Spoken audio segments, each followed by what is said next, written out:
Hello, my name is Ted Gardner, and I'm an interviewer for the Library of Congress Oral History Project here at the Public Library in Cincinnati on the 9th of July, or 9th of August. Oh, how time flies. 2007. And we're interviewing today, and have the honor of interviewing today, Ralph Schultz. And our videographer and camera operator is Dennis Daly. Yeah. He's with the history department here I in the public library. Ralph does a wonderful job. And where were you born, Ralph? I was born in Camp Washington, Cincinnati. Is that right? Yeah. What year? 1918. 1918. Wow. Okay. Well, you got some years on me. Where did you go to elementary school? I went to Sacred Heart School and Roger Bacon High School. Roger Bacon. Okay. What? Tell me about your family. Brothers, sisters? Well, I had two brothers beside myself, and my mom and dad. They lived at quite a ripe old age. And while I was in the service, they moved up to Westwood. Okay. And as a matter of fact, my younger brother still lives in the house that they bought up there. Is that right? Now, was your dad in business here in town? Or? No, he worked in a foundry. My dad did. Okay. His mom was a housekeeper. Right. And when did you enter Roger Bacon? Well, I was in the class of 37. Class of 37, 1933. Was that, what was Roger Bacon like in those days? Well, it was a small school, and we had about 400 people enrollment at the time. Was that all boys? Yeah, that's strictly At boys that time, school. yeah. It's coeducational now, Right. but it was all boys in. And still, I mean, it was in St. Bernard at that? Yeah, Still it's at the same location. Same location. Right. How about that? Well, isn't that something? Well, tell us a little about your life in the early days there, particularly that was in the depths of the Depression, of course. Right. Well, when I got out of school, I didn't finish high school at the time. After 3 years, I went to work at Stripes Manufacturing. They were down on Kenner Street. What did they make? I was a cabinet, well, I was learning to be a cabinet maker. Oh, boy. And I worked there for 3 years, and then I went to the Navy in 1939. 1939? Yeah. Wow. The Well, Navy. now, that's something. We went to, they sent us up to Great Lakes. From the Great Lakes, we went for boot camp. We went down to Norfolk, Virginia. Okay. And after 3 months, I got assigned to the USS Mustin 413. It was a new ship that was just built. And after we got aboard there and got oriented, we went on a shakedown cruise with 2 other destroyers of the same class. We went to Veracruz, Mexico, Panama, Houston, Texas, and Mobile, Alabama. Right around the Gulf. Then we come back up to the East Coast. And I don't recall how long we operated on the East Coast, but then we went around the West Coast and operated out of Pearl for about a year. Then we come back to the East Coast, and by that time we were ferrying stuff over to England. And we used to have, when we did stop for recreation, we'd stop in Iceland, Reykjavik. And after that North Atlantic, and we were coming down from the North Atlantic into Portland, Maine when Pearl Harbor happened. Oh, really? And we got the message around 8 o'clock in the morning. And I don't know if it was 1 or 2 days later, we left for Norfolk and they put new radar gear on. And we went to Charleston, South Carolina, Navy Yard, and they refined the radar down there. You were still on the Munson? Yeah. And then we took the Idaho around to the West Coast. And after that, we took a convoy out to Pearl. We get out there about February the 1st. And it was quite a mess. That was on the Idaho. And then we operated out of... How'd you like being on a battleship? I wasn't on the battleship. Oh, I was on a tin can. The Mustin one? Mustin. I'm sorry, I misunderstood you. I thought you said you went That's on a the 413, yeah. Yeah, And we operated out of Pearl, and then we were attached to the Hornet, and we were with her when she got sunk. And that's where something really strange happened. When they abandoned ship off of the Hornet, why, my brother was on the 417, and when they abandoned ship, why, he was out on a small boat picking up people, and they dropped them off at the ship that was closest by, and he come alongside. and you saw your brother. How about that? Now, that's very interesting because, of course, the Hornet had taken the Doolittle Raiders. Right. And We weren't with her then. no, but the plane, that was the same ship. Yeah. And then later on, now let's see, when was the Hornet sunk? In July? No, October of 42. October of 42, that's the right. the same day, of the same battle, the Wasp got hit. Yes, right, yeah, Savo Island Yeah. and Santa Cruz Islands, that's right. Well, that, tell me about life on a tin can. Well, when we first went in commission, I think the complement was like 169. And after the war started, they put additional bunks in it. We had 358. Wow, that's So close it was quarters. kind of tight quarter, That's packed in, isn't but it? it was a good ship. Yes, those cans were really wonderful. I admired anybody that served on them. In the going back into your Atlantic service, that must have been quite an experience to go to a place like Iceland of all places. Oh, it was. Matter of fact, we used to, when we came into there, we never took the ships into England. We just took them within about 200 miles, and the British come out and met them just before the war. I see. And the Oh, British that's would take right, them in the sure. rest of the way. So when we did stop in there, we'd stop at a place called Helmsford. It was about 40 miles up the inlet from Reykjavik. And then they put Liberty parties they would take them down, and one of the destroyers would get the duty. Mhm. They would take the entire Liberty party down to the, Mhm. and I think we had to leave there by 8 o'clock in the evening. And they were actually, the Icelandic people were actually pro-Nazi, really. And they had some bad incidents with the Canadians when they first got up there. And, Really? they weren't too enthused about having us there. Really. Well, that's interesting because Denmark was, of course, Iceland was independent by that time, but she'd been a Danish possession. And Denmark was overtaken by the Nazis. Yeah, right. Isn't that But interesting? like I say, I don't know why, but they, Yeah. Huh. Well, that's so you did go ashore in Iceland? yeah, I went ashore there twice. How about that? We used to, the destroyer would anchor outside the breakwater, and then we'd go in on our landing craft. Sure. And the one night we were there, we couldn't get back because of the inside harbor was so rough they wouldn't run the landing craft, so we had to stay overnight. We slept on a merchant ship How about that? as best you could sleep. Right.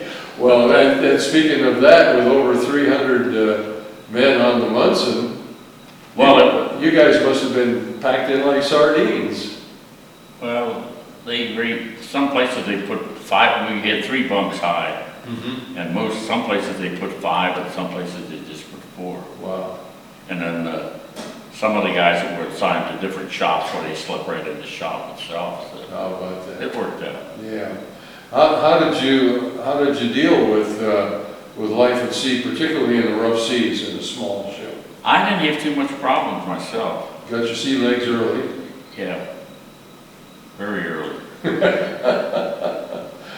I know because some of the fellows I was associated with on a larger ship really got seasick terribly, just awful. Yeah, as a matter of fact, one of the fellows that went in with me, he got so seasick, they discharged him, Yeah. and he wound up in the Army. How about that? And they shipped him over to Europe Oh my goodness. after the war started. Right. Oh, for heaven's sake. Kind of ironic. Yeah, I should say. Well, now, were both your brothers in the Navy? Yes. My older brother was on the 414, the Russell. My younger brother was on the 417. My older brother, he retired from the Navy. Oh, really? He went in 1936, and then my younger brother went in 1940.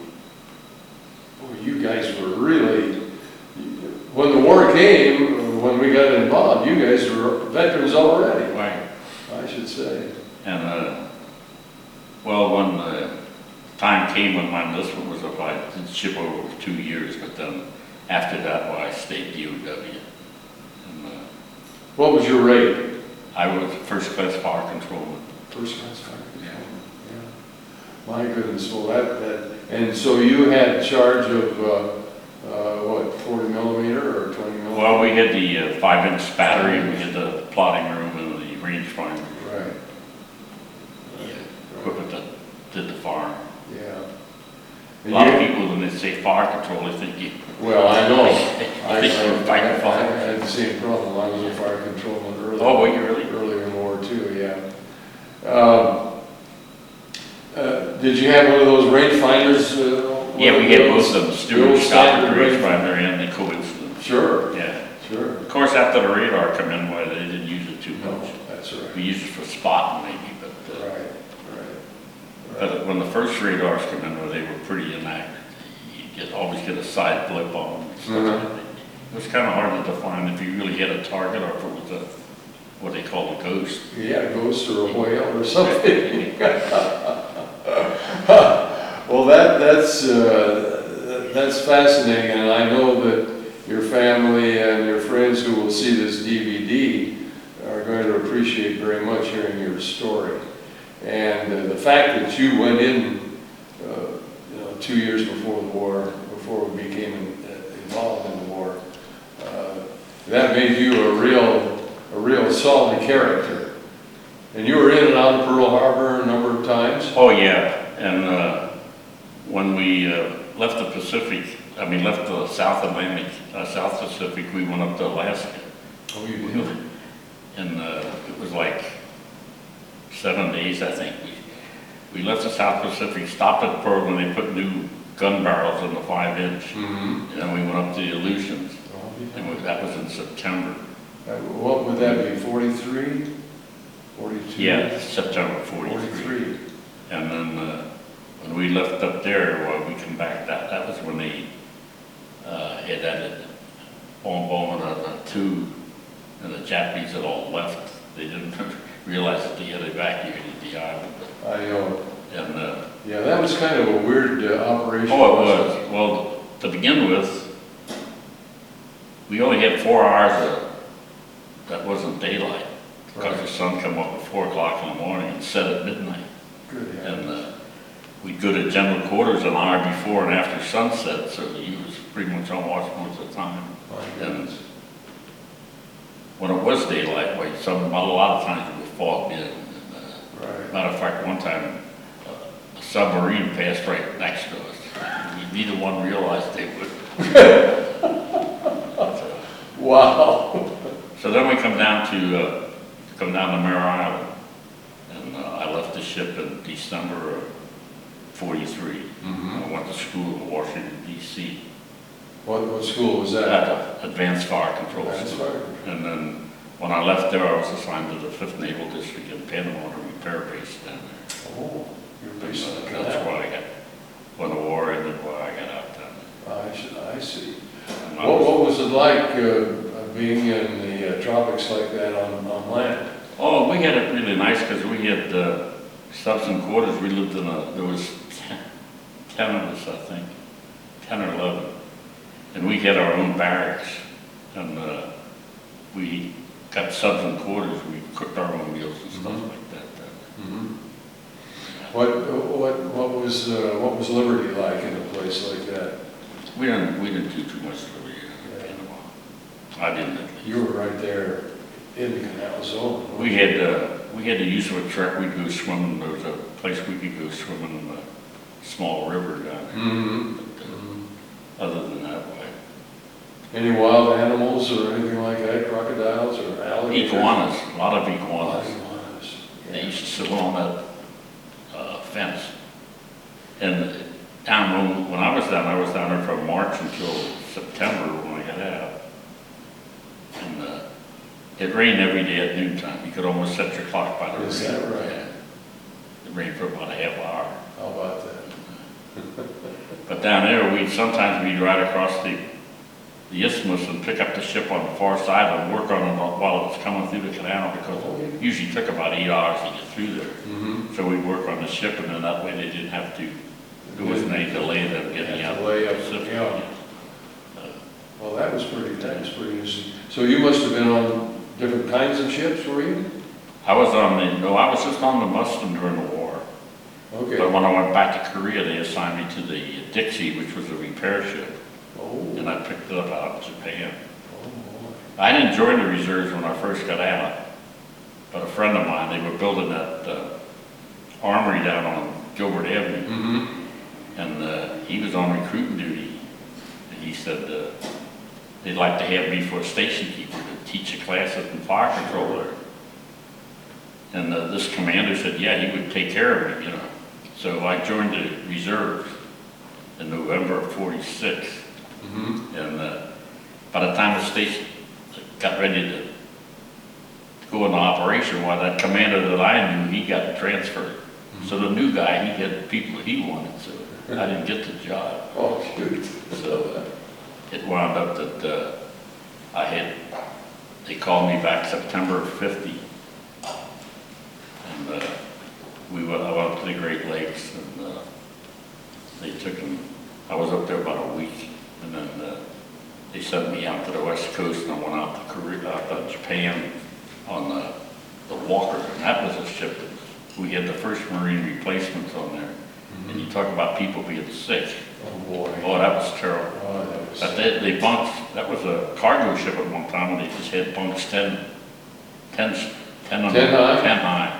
Good. And a lot of those Marines, they never ever come down below deck. They were up on top side all the time. So then when we got into Yokosuka, Japan, and I took a train down to Sasebo, which is about an 800-mile trip. It was on the southern tip. Mm-hmm. Nice trip. Yeah. And we passed through Nagasaki and Hiroshima. Oh, and what surprised me a lot with that was the fact that it didn't seem like they had done anything. The pictures that you saw right after the atomic bomb, right. You could almost see that same picture when we passed through there. They hadn't cleaned it up. And the other thing that amazed me was any place there was a plot of ground where they could grow something, they were growing it. Mm-hmm. Vegetables and stuff like that. Yeah. And I was out there from September until March. And we come back, they had 3 ships that were rotating. You spent nine months on station out in Japan. Mm-hmm. Then you spent 9 months in San Diego, and then 9 months up in the Navy Yard up at Merrill Island. So when I come back, my family got to come out. I had 2 children. Oh, good. And we lived in San Diego until I got out. They lived in San Diego, and I got out in September. I see. December. Let's go back to when you were in the South Pacific on the Munson, and you were in the big battle where the Hornet was sunk. Is that right? Am I right about that? You were there when the Hornet was sunk? Yeah, as a matter of fact, we helped sink her because they were so afraid. They tried to take her in the tow. First, the Pensacola, which was a heavy cruiser. Right. It went back there, and they put a cable out. And when they tried to tow it, because it was dead in the water, they tried to tow it, and they couldn't. The cable snapped. Oh. So then they put out the anchor chain, and that didn't work. Is that so? So then, like I say, when my brother was picking up those survivors, we had another attack, and all the ships got underway. So I thought to myself, that's the last time I'll ever see him. They just left them in the water. Oh my gosh. And we come back about an hour later to pick up the remaining people that were there. Then that evening, the Anderson, which was the 412, the Anderson was the 410. The Anderson and us, we shot torpedoes in 5-inch guns into the bullets into the Hornet, the sinker. Oh my God. And when we left, the flat top was still on top of it. How about that? But they was afraid the Japanese might salvage. Yeah, right, right. Well, that was kind of a sad situation, wasn't it? Yeah. We picked up 358 survivors though. Is that so? Yeah, and then either the next day or the day after, we transferred them to one of the cruisers. Mm-hmm. Were a lot of those fellows injured that you picked up, or? Not the ones we picked They up. were just surviving in the water. They all, well, if they were hurt too bad, they'd probably drown in the interim that they were in the water. Right. I never did get an account of how many actually were killed with the harm, you know. Yeah, I don't have that figure. Because the ship my brother was on, they picked up over 300 also. Just imagine. Wow, gosh. Did you see sharks and anything like that? Not there we didn't. Mm-hmm. At least I did. Mm-hmm. I was out on the fantail only a short while because originally my battle station was in the plotting room. Right, so you. And when we had the attack, they sounded the alarm for general quarters Right. again when I went back Right, then. right. Then I never got back up to top side again. How many people were in the plotting room on a ship like that? We had seven. Seven. Seven in the plotting room. Mm-hmm. Couple of officers and 5 men? We had one officer and That's it. a chief, and then the rest of us were. I see. Okay.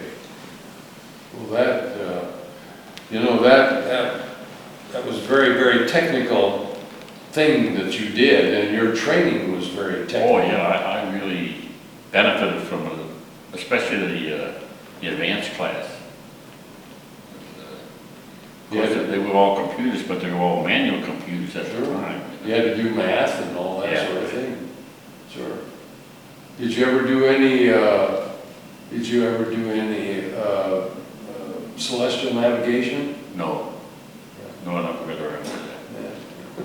That was fun. I guess. That was a lot of fun, using that sextant, you know, that was great. Well, and that's another thing, did you, you know, being south of the equator, of course, the sky was different from what we were accustomed to up here. Oh, yeah, You notice the different constellations and so forth? Southern Cross. right. Sagittarius and Hydra, and oh my golly, they were altogether different from what we were, you know, we couldn't, down there you couldn't see the North Star Yeah, or the Big Dipper or the Little Dipper or anything like that. I always it found was quite an experience. it really was. How long were you in that area of New Guinea? At work. How long were you in that area of the South Pacific? Well, we were down there from like February of right after Pearl Harbor until we left up in 43 up to, we went to Gilbert's and we went to Marianna.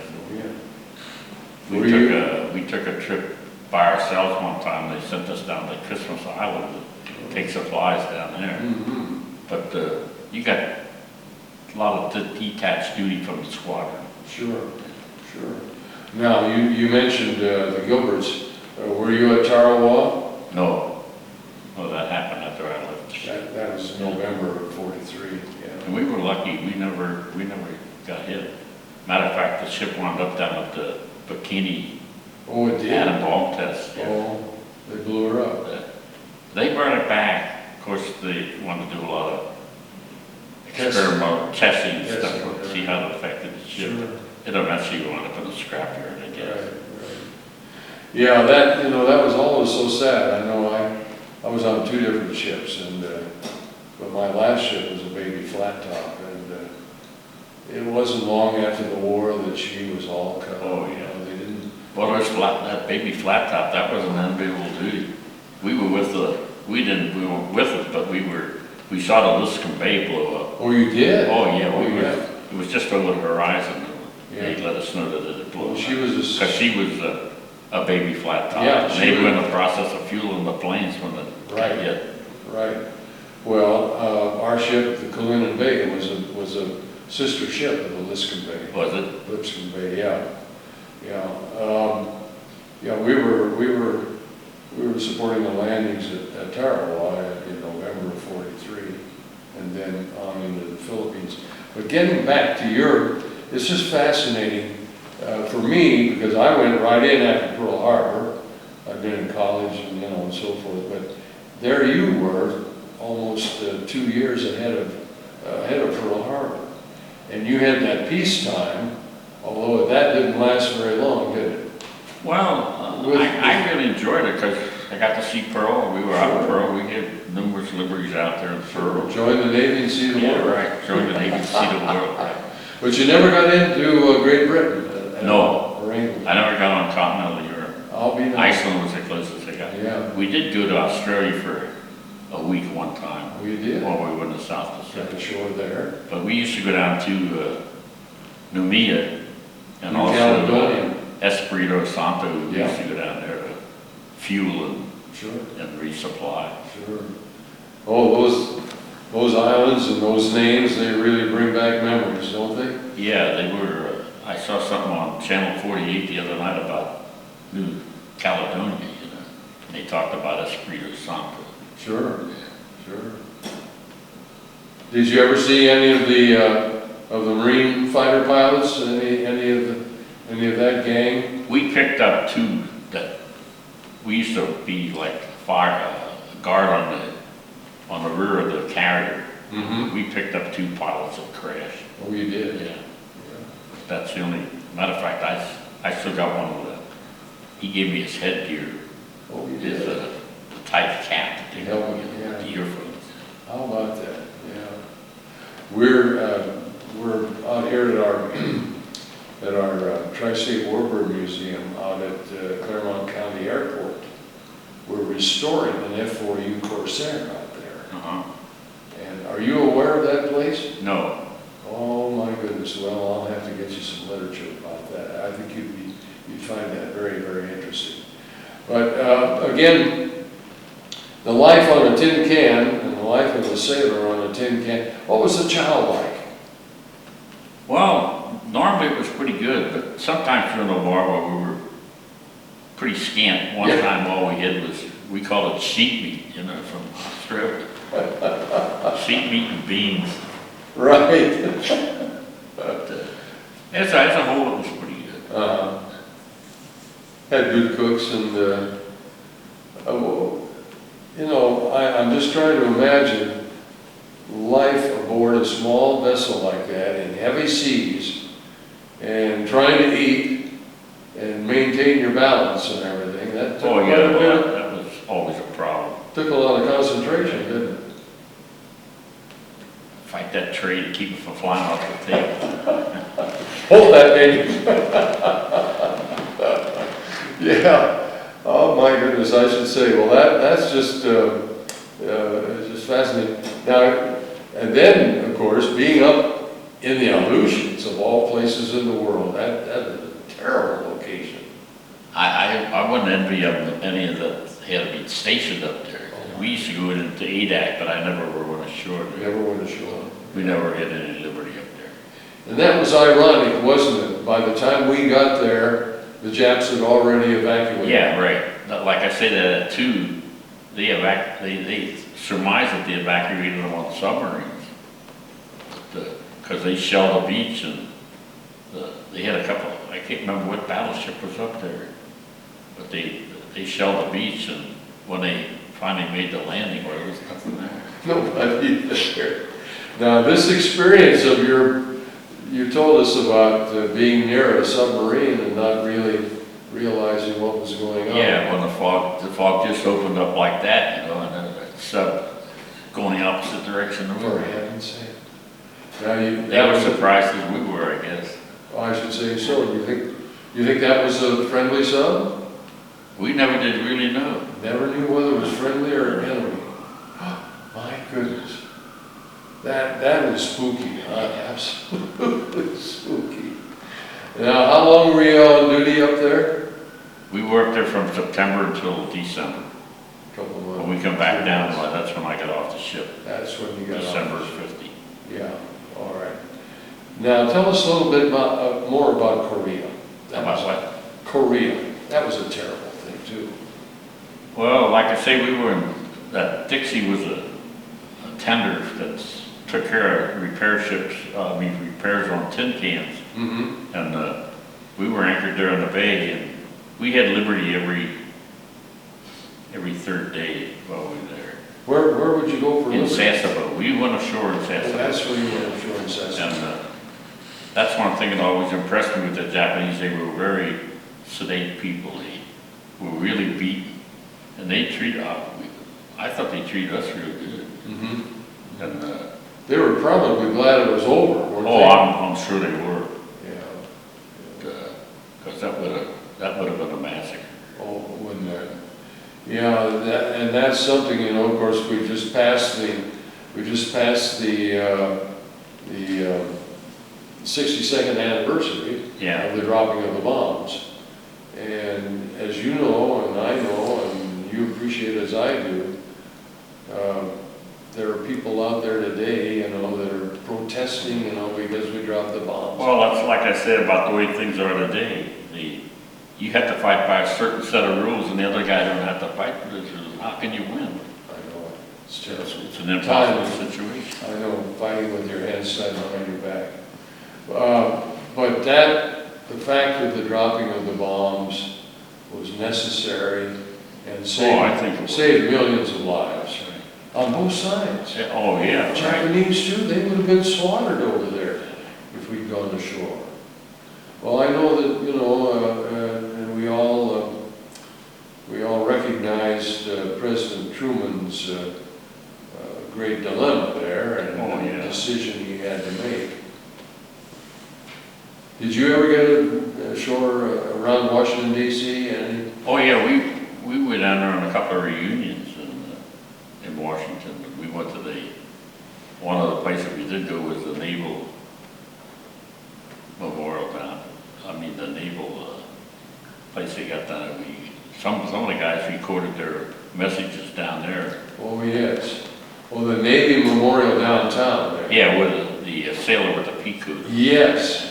And they got that reading on us. Isn't that a beautiful place though? That's very impressive. But I was more impressed with the Korean memorial than any of them, I think. I was too. Those figures there are just amazing how they have created that But we image. visited all of them. They had that memorial for the nurses. They had that there also. But we had a couple of guys off the ship who had married nurses. Mhm. And their wives used to come to the reunions. Is that so? Have you been there to see the new World War II memorial? No, I've been down there. Okay, well, I've got a deal for you. I've got to get you some information about that. There's an organization called Honor Flight. I've heard about that. Yeah, and now they're going to be flying out of Cincinnati, organizing here. I took one last week that we went out of Dayton International Airport. But there's going to be a flight out of here in September, and I'm going to get you the information because it's free. You can't even spend a nickel on this trip, and it's an all-day trip. And you fly out of, I think the Cincinnati crowd will be flying out of Louisville. They'll take a bus to Louisville, get aboard the plane, and then fly to Baltimore. What made me think he was flying out of Lincoln Airport? No, not this one. Then you get to Baltimore, Washington International Airport, and then you take a bus into Washington and spend the whole day. And you see the World War II Memorial. Last week, it was just last Saturday that I was there, and Senator Bob Dole was there to meet us. Oh, was he really? Wonderful guy, and of course you never offer to shake hands with him. You know, he's got the terrible, crippled situation. He's three Purple Hearts. You know, both his arms are wiped out practically, and you don't ask him for an autograph because he can't sign anything, but. He greeted everyone, he looks at your name tag, calls you by your first name.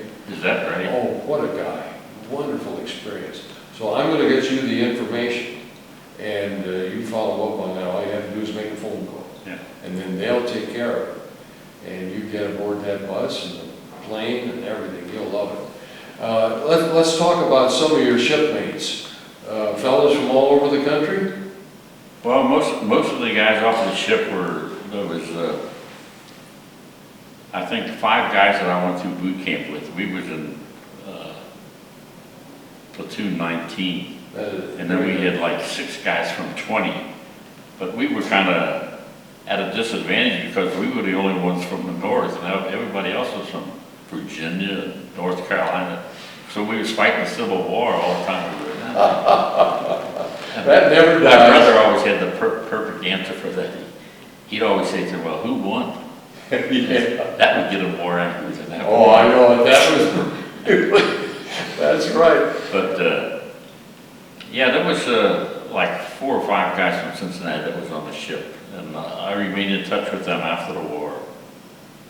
Any of them left along They're all with you? gone now. They're all gone. Now, are you still having reunions? We're still having them. Matter of fact, they just, this year, they're gonna go to Norfolk. Okay.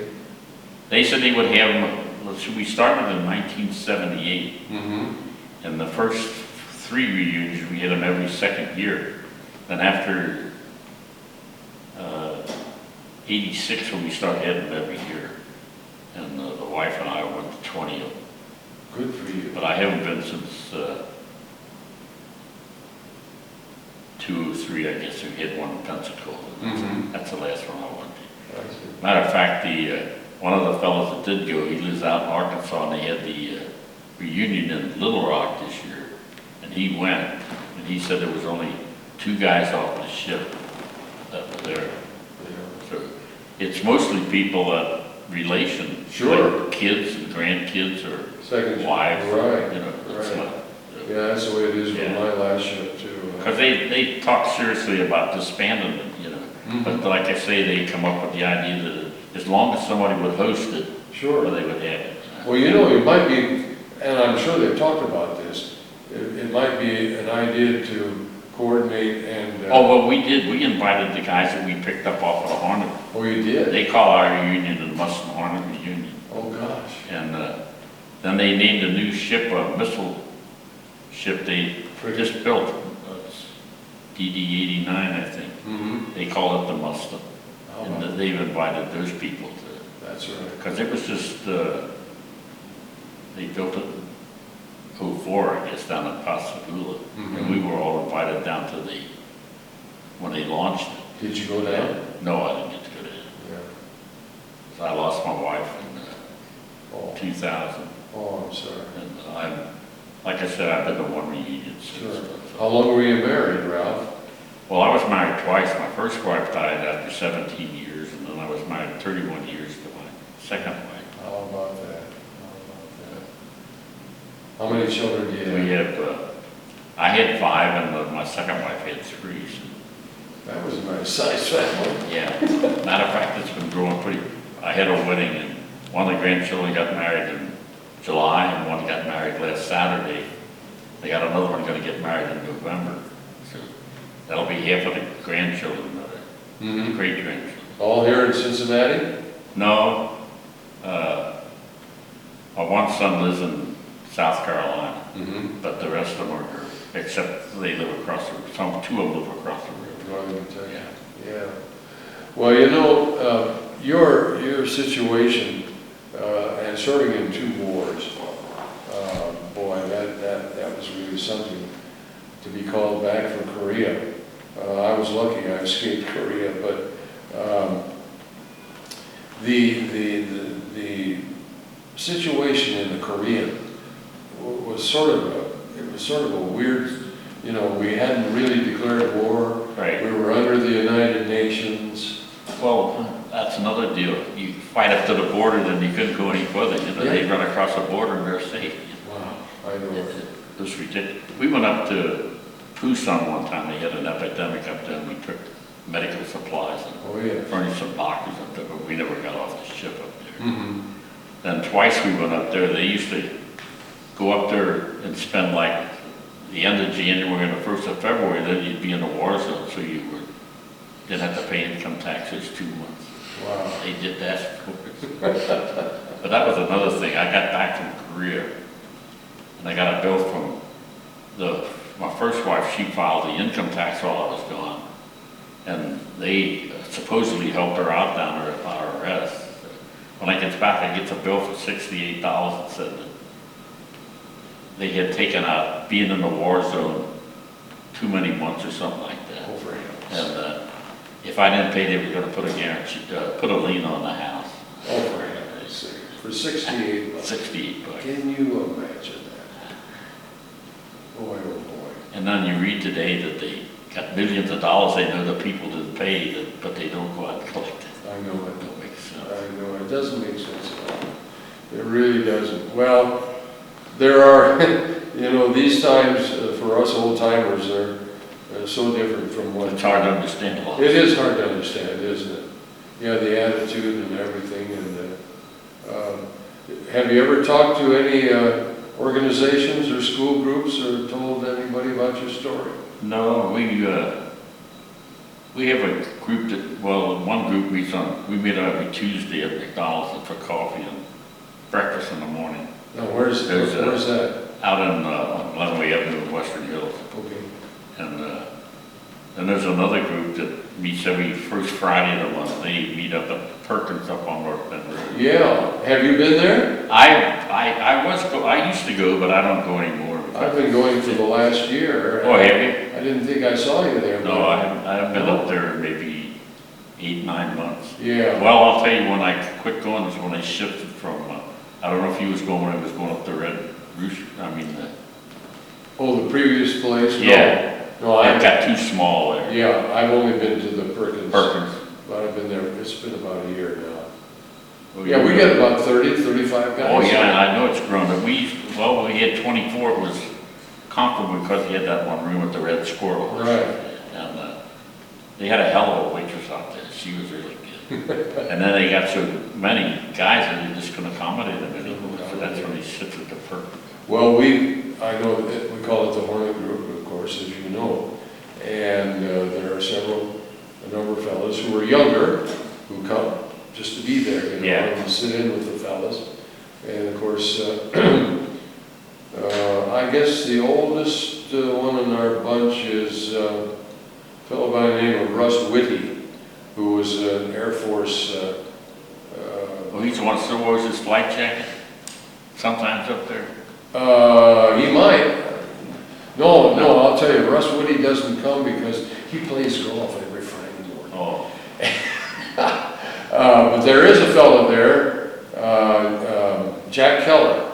That's what I'm thinking about again. We call him Scrap Iron. Yeah. Yeah. Well, you know Don too, don't you? Oh yeah, Don Brand. Yeah. Sure. And Ken Glass comes down from Oxford. Right. And Bill Barr, who lives over way out on Work Road. Well, have you ever met Hayruth there? Roger Hayruth there? Yes. Or Ray? He's the guy that grows orchids. Higginthar? No, that's somebody else. We also have, of course, Tom Griffin, Yeah. who's a Doolittle Raider. Yeah, right. Well, he comes down and meets sometimes if he's in town. Oh, yeah. They keep him busy. They keep him so busy. He says, He stops down every once in a while on a Tuesday he's morning. the guy, you know, he says, I'm the biggest freeloader in the world. I'll go anywhere for a free meal. Yeah, because the last time he was down, he was getting ready to go to Alaska. Yeah. With the Doolittle family, with Yeah. the descendants of the Doolittle. Yes, I've been very close to him, and we celebrated his 91st birthday on the 10th of July this year. I see. 91. So now you're 90. I'm going to be 89 in November. You'll be 89 in November. Yeah. How about that? What's your birth date?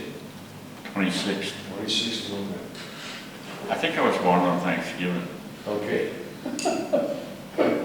Remember when Franklin Delano Roosevelt started two different Thanksgiving? Thanksgivings? Yeah, they really raised hell about that. Oh my gosh, that was something else, wasn't it? A lot of people don't know about that. Well, Ralph, so when you came back and you were finally out of the service, then what did you do here in Cincinnati? Well, I went to work I got home around the 17th of September, I think. And I went to work for Western Electric around the end of the month. and I worked with them until I got called back to Korea. Oh. No, I left them shortly before that because they had a system where you reach the top of scale in 5, it was automatic raises until 5 years. Mm-hmm. Then it seemed like they'd have a layoff and you'd be off maybe for 4 or 5 months. Wow. And then a lot of guys didn't come back, so they could hire all new help at the low scale. Oh, I And see. because this one guy said to me, he said, if you weather 2 layoffs, he said, you're in pretty good shape. So while I was out in Korea, I got a letter from the district manager in Cincinnati, and he said they had a job for me, and I wrote him back and told him, well, I couldn't come because I was in Korea. He Sure. said, when you do get out, why come see us? But in the meantime, I had gone to work for the waterworks. I left Western Electric on a Friday in Cleveland, and I went to work on a Monday morning at Cincinnati Waterworks. And I worked there until I retired. And you were out there in, We wound up out on Spring Grove Avenue, yeah. oh, on Spring Grove? Yeah. I see. You weren't out there in California, were you?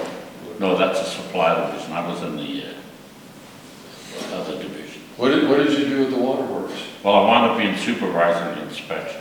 Really? I was a valveman for a while, and I went to the inspection department. How about I that? wound up being supervisor. Was that pretty interesting work? So I've been retired as long as I worked there. I've been retired 28 years. Oh, you have? Yeah. You're an old boss back, aren't you? Oh, that reminds me. Tell us about when you were a polywog and you went across the equator, became a shellback. Yeah, well, we had a target sleeve. They filled it with garbage, and you had to cross with that garbage. Yeah. And they beat on you with the Oh, my God. with the rubber hose. Oh, that was awful. It didn't work out too bad. Yeah. But, that was quite a ceremony, really. Wasn't that something, kissing the fat belly and all Yeah, that we had a chief torpedo man. Man, he was enormous. 'Cause all he did was sit on his can all day. He was a squirting oil in your face and all that stuff. Well, when I went across the first time, I was on a transport heading to the Solomon Islands.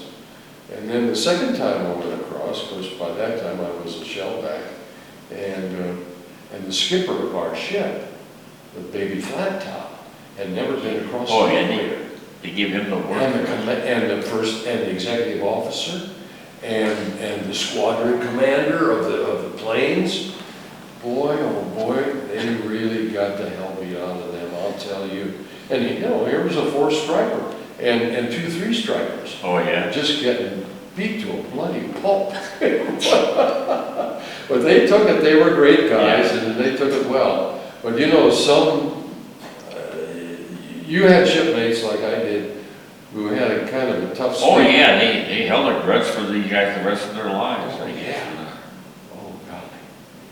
Of course, we did it in peacetime when we crossed the first time. That's right. It was sort of a celebration, really. Yeah. Well, I think whoever sees this DVD of our interview here will be so fascinated by your being in that battle with the Hornet, and then seeing her go down and having a part in that. It was sad. Very sad. She was a beautiful ship. She was, of course, the Enterprise was a sister ship. Yeah, well, that's what we always wondered who was winning the war, because the Lexington got sunk, Yep. the Hornet got sunk, the Wasp got sunk, the Enterprise was hit. And the Yorktown. That was the only carriage that was down there until the new ones started coming down. Right. Like I say, we was wondering who was winning the war. Well, that was the way it was, wasn't it? Yeah. Up until actually after Midway, June of 42. Yeah, right. We lost everything up to that point. Yeah, I have some very good friends got killed at Midway. They were on the Hammond of 412. Oh, really? Yeah, Right. they were alongside the Midway when she got. Yeah. Where were you when Midway was? We were taking a tanker from high-octane fuel. We were going toward Midway. Yeah. And we were about halfway out there, I guess, and a PBY come flying by, and they got a message from him that the Battle. battle was over, that we had done real good, you know. Wow, But that was pretty good. we were on that midway. We were on our way out. Did you ever see any enemy warships? No. Never saw any surface. Never saw. How about planes? Huh? Any enemy planes? Oh, yeah, we saw that. Matter of fact, one time, when the North Carolina got hit, that torpedo went underneath us. Underneath you and then Underneath us, it hit the battleship right number 2 turret. Okay. And we had the division commander aboard our ship at the time, and he sent a message over there, do you think you can keep up? Mm-hmm. And it was just this big puff of smoke. And you couldn't see the ship for a minute, and all of a sudden it made a hard left turn. And he wired back, not if you do under 29 knots. They were really buzzing. How about that? But I think they lost about 7 people out of that one turret. Yeah. How about that? Number 2 turret where they got hit. How fast could the Mustin go? We could do 39 on a 39 on speed test, yeah. Well, you couldn't sustain that too long. No. They did that when they tested to see how long it would go. Right. We did 39 and a half knots. Right. That's fast. Yeah, That's a fast ship. about 44 miles an hour. Now, what class is It was the Sims class. Sims class? Yeah, Okay. they went from 409 to 420. Yeah. So, oh yeah, those low numbers, those Yeah. are old timers. So that preceded the Farragut class and the. Right. Yeah. The Shaw and those were right before us. Right.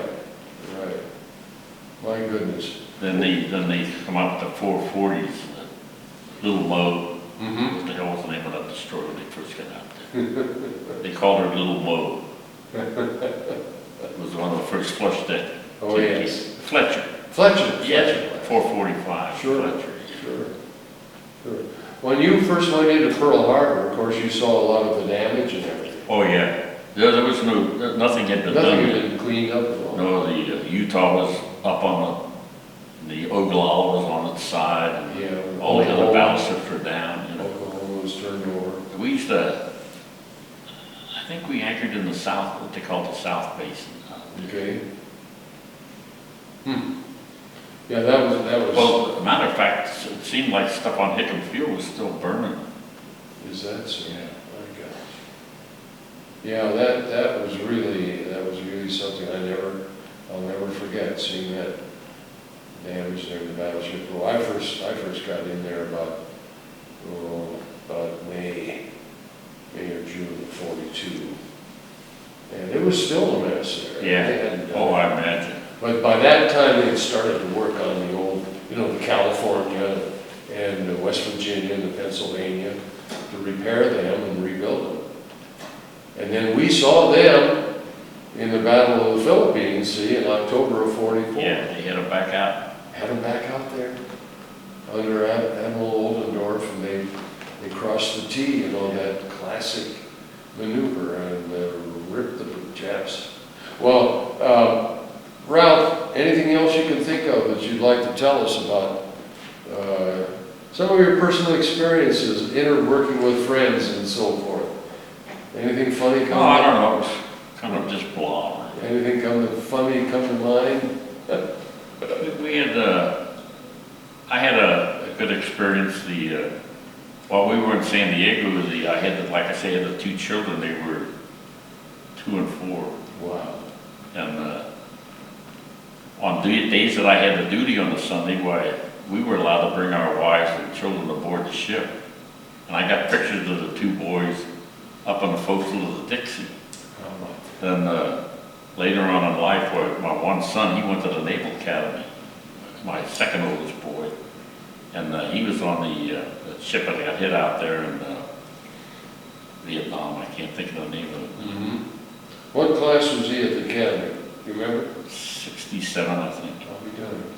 And but he was in charge of the after deck party. Mm-hmm. And he had to go to the Dixie to get supplies, and he said he felt kind of funny going aboard that ship as an officer when he was over there as a 2-year-old kid, you know. Oh, how That about was that? something else.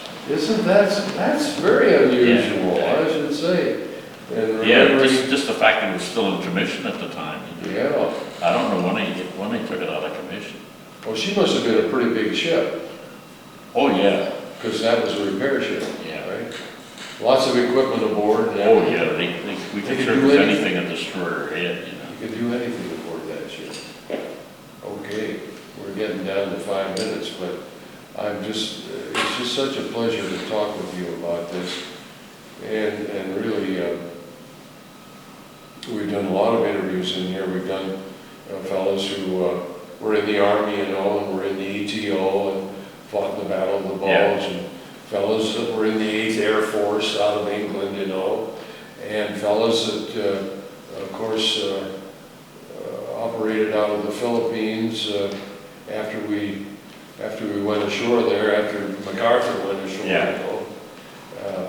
But you are an outstanding example of a true American who really devoted so much of your life to your Yeah, I went up heaven 11 years, 6 months, and 27 days, I think was it. And what rank were you when you got out? I was fire patrolman first. First? Yeah. Fire patrolman first. That was Yeah, right. because if I'd have been a chief, I wouldn't have had to go, because they didn't, when they took the people from the armory up there, chiefs didn't have to go. Really? No, they took up the first class. Yeah. Yeah. And I don't know if you've ever met Dick Rodenberg. He goes to those meetings as well. Yes. Yeah. He got called back the same time I did, and my Oh, he brother did? got called back a month Yeah, later. I met him out And there. Yeah. they asked him when he was at the Great Lakes what he would prefer. He said he would prefer shore duty. He thought he'd get to stay at the Great Lakes. Well, he wound up on Guam. Of course. Typical. Well, listen, this has just been wonderful. I tell you, it's been a great experience for me and an honor to speak with Ralph Schultz of Cincinnati. My goodness, it's just a terrific story that you have. And I know that everyone who sees this is just going to be pleased as heck to see your DVD. Well, I'm glad I didn't cancel out, because I was feeling so bad this morning. I was going to call up and say I wasn't coming. Have a hot day.